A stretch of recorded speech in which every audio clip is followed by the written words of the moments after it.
बच्चों आइए प्रश्न को देखते हैं। प्रश्न दिया गया में सिद्ध कीजिए कि 2c2 प्लस में 3c2 प्लस में 4c2 और ये चल रहा है n प्लस में 1c2 बराबर 1/6 गुणा में n गुणा में n प्लस में 1 गुणा में n प्लस में 2।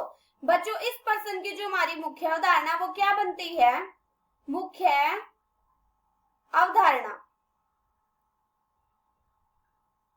द्विपद प्रमेय का बच्चों जो हमारा स्टैंडर्ड फॉर्मूला होता है वो होता है हमारा NCR प्लस में NCR माइनस में 1 बराबर n प्लस में 1 CR होता है। हमें क्या सिद्ध करना है बच्चों? हमें बाह्य पक्ष दाह्य पक्ष के बराबर दिखाना है। तो हम इसको कैसे सिद्ध करेंगे? हम बाह्य पक्ष उठाएंगे और उसको दाह्य पक्ष के बराबर दिखा देंगे। हम कैसे दिखाएंगे? अभी देखो बच्चों हमें क्या दे रखा बाह्य पक्ष, हमें दे रखा 2c2 प्लस में 3c2 और ये चल रहा है n प्लस में 1c2 तक। हम इसको कैसे दिखाएंगे? अभी देखो हमारे पास 2c2 है ना, इसके बाद ना तो हमारे पास 3c1 है ना 3c3 है, तो हम इसको कैसे करेंगे?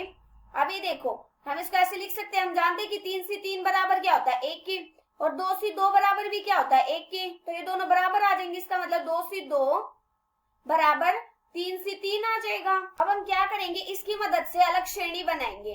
तो कैसे बनाएंगे? अब ये देखो बच्चों n की जगह कितना 3 और r की जगह कितना 3, तो इस सूत्र में लगाएंगे तो यहाँ से कितना आ जाएगा? यहाँ से आ जाएगा 3c3 प्लस में 3c2 बराबर 4c3। अब इसको देखिए 4c3 को, तो यहाँ पे देखो हमारा n कितना है, यहाँ पे n तो 4 है और r बराबर कितना है, r बराबर है 3, तो यहाँ से कितना आ जाएगा? यहाँ से आ जाएगा 4c3 प्लस में 4c2 बराबर 5c3 आ जाएगा। फिर ऐसे ही 5c3 प्लस में 5c2 बराबर आ जाएगा 6c3 की, और ऐसे चलता जाएगा। फिर nc3 प्लस में nc2 बराबर क्या आ जाएगा? ये आ जाएगा n प्लस में 1 c3 के। अभी देखो हमारा आखिरी पद क्या है? आखिरी पद है n प्लस में 1 c2, तो यहाँ से कितना आ जाएगा?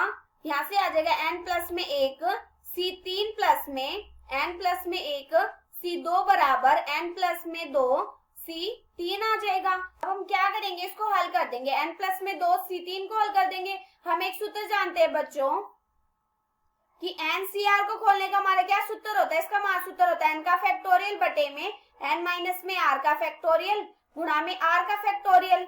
जब हम इसको खोलेंगे तो यहाँ से कितना आ जाएगा?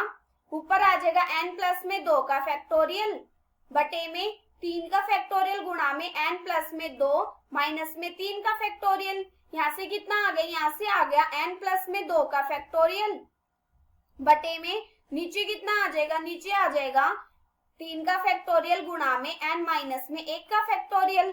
अब ये देखो बच्चों हम जानते हैं कि n का फैक्टोरियल बराबर क्या होता है? ये होता है हमारा n गुणा में n माइनस में 1 गुणा में n माइनस में 2, और ऐसे चलता जाता है 3 गुणा में 2 गुणा में 1 तक। फिर जब हम इसका फैक्टोरियल खोलेंगे तो यहाँ से कितना आ जाएगा? यहाँ से आ जाएगा n प्लस में 2, फिर 1 कम हो जाएगा, फिर n प्लस में 1 और इसके बाद 2 कम होएगा तो n, और इसके बाद 3 कम होएगा तो कितना आ जाएगा? n माइनस में 1 का फैक्टोरियल बटे में 3 का फैक्टोरियल गुणा में n माइनस में 1 का फैक्टोरियल। हमने n माइनस 1 के फैक्टोरियल तक क्यों खोला है?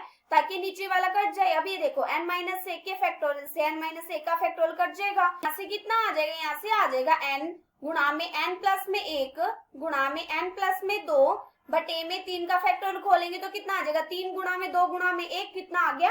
6। यहाँ से क्या आ गया? यहाँ से आ गया 1 बटे में 6 गुणा में n प्लस में 1 गुणा में n प्लस में 2। हमें क्या सिद्ध करना था? हमें बाह्य पक्ष दाह्य पक्ष के बराबर दिखाना था और हमने सिद्ध कर दिया। आशा करती हूँ कि बच्चे आप सबको समझ आया होगा। धन्यवाद।